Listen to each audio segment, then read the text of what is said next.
Okay, today, Saturday Spotlight 2026 College Football Playoff Predictions.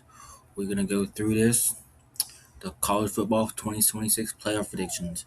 Going to go through this simple rundown, talk about each team, who I think's in, who I think's out, and we're going to go down the list, and then we'll cover the first four out, and then who will probably be in the, um, who I would like to see in the Natty, and go from there.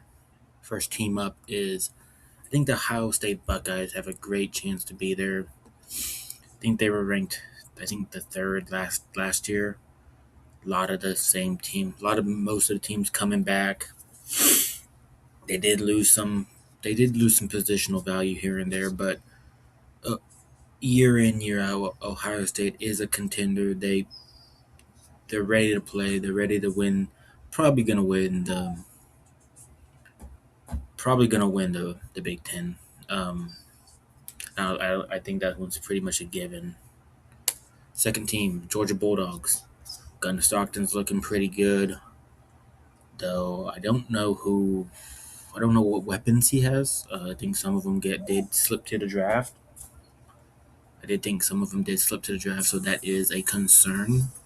But with the new divisional changes and stuff like that, uh, that is going to be something to look at. Will they be two? I think that could change. They may find themselves a little lower, 8, 9, but I still think they're in the playoffs. Oregon Ducks, I really think now with Oregon joining the Big Ten, it is going to be probably year in year out Oregon, Ohio State running the Big Ten. I don't. I think Michigan's kind of getting pushed to the side with Oregon joining. Um, I just don't see. I don't see them. I think I see Oregon competing. They had a pretty deep run last season. Again, a lot of returning players. I feel like these first couple are just going to be kind of the obvious ones. And then moving forward, number 4, Oklahoma Sooners. Crazy playoff gauntlet last season. No one expected them to go 10-2. A lot of people predicted 8-4. Oh, you're gonna lose this game. You're gonna lose this game. You're gonna lose that game, and they didn't. The defense really carried. Obviously, can John Mateer come back healthy from that wrist injury? Can he come back 100%? Recent videos showing him throwing the ball pretty well. I think there's a chance.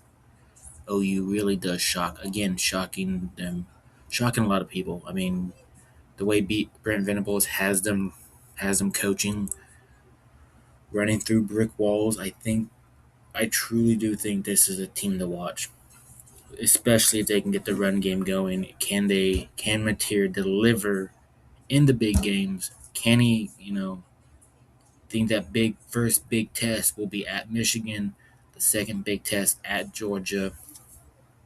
Two very spotlight games that will be watched, prime time. And number 5, Texas Longhorns. Arch Manning's looking good. Um, Outside of that, I don't know what weapons I did. They did get that guy out of Auburn, Coleman. So that's going to be probably his number one target. Um, my question is the defense. Is the defense there? I don't know. I honestly don't.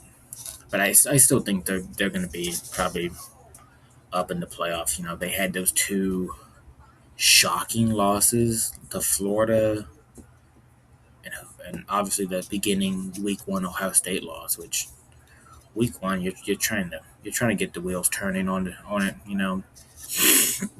Not a lot of teams look good week 1, maybe week 1, week 2. That's where they have those tune-up games. But should they be rewarded for scheduling a tough opponent in the early weeks? I think obviously the more tougher the schedule, the better it looks in the long run if you win. But the counter to that is if you lose, well, you lost to that team, so that's almost a mark against you. Number 6, Penn State Nittany Lions. I like the coach move. I do like the coaching move. I think they could be a sneaky team at 6. Also, you know, they could absolutely just not do what I think they're gonna do. But I like the coach. He did a great job at Iowa State, and now he accepted a job at Penn State. Can he deliver? It is a different style of football though. That is a concerning switch up that he will have to adapt to. I mean, basically every team in the Big 12 runs a spread, and the Big 10 is known for big body football, big line running back. So that is going to be. I think that's going to be a culture shock for him. That is the just the heavy hitters that he's going to have to adapt to, because looking at looking at Big 12 football, all it is just spread offense, spread and their defense are used to that spread mentality, running quarterbacks four wide. So I think that's going to be something he's going to have to adjust to. Does he have the defensive line to keep up in the Big Ten? Moving on to number 7, Notre Dame Fighting Irish.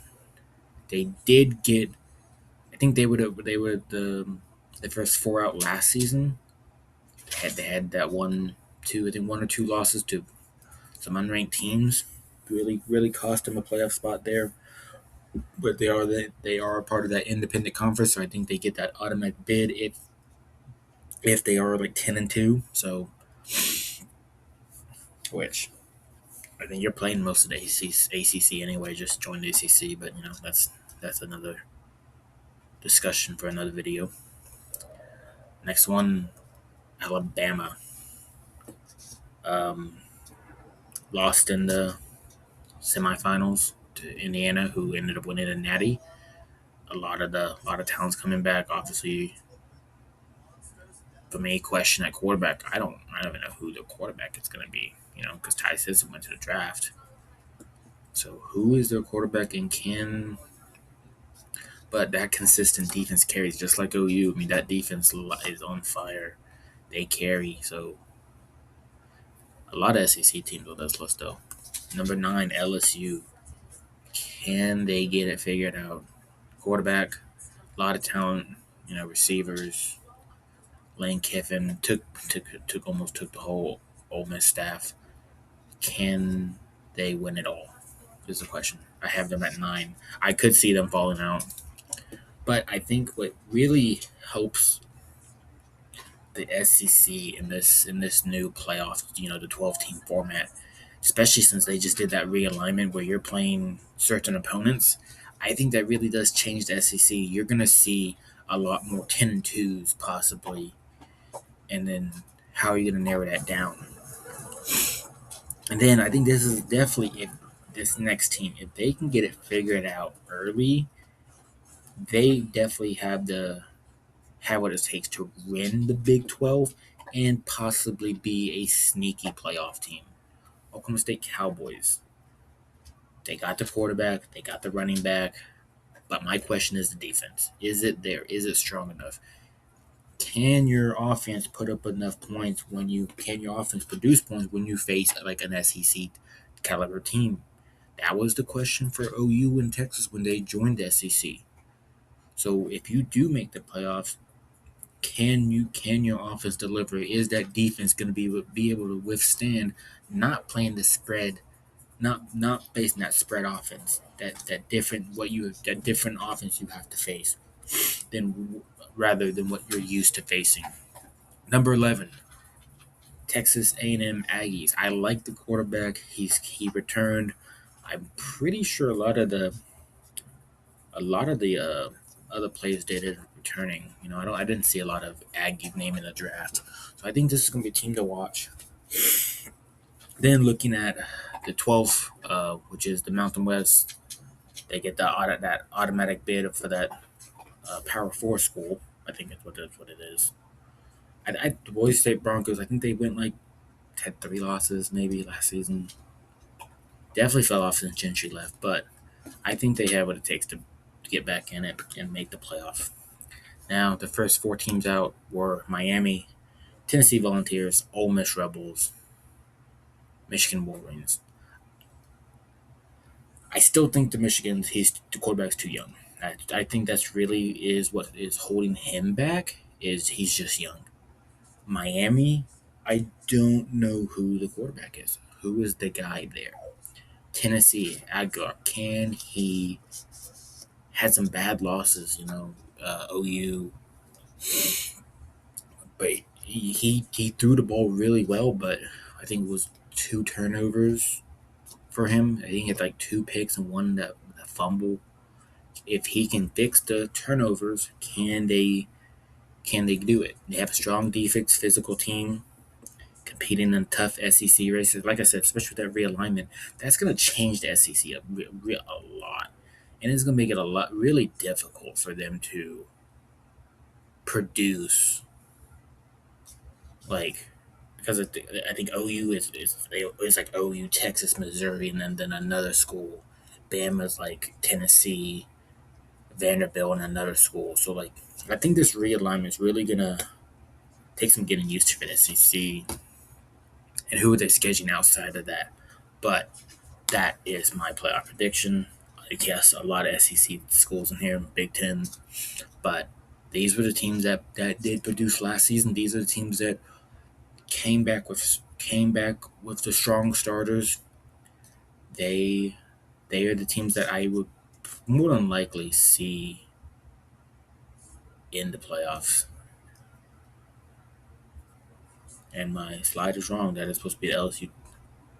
Uh, Miami's not supposed to be in there. That is my bad. But that is all for this week. I'll catch you in the next video.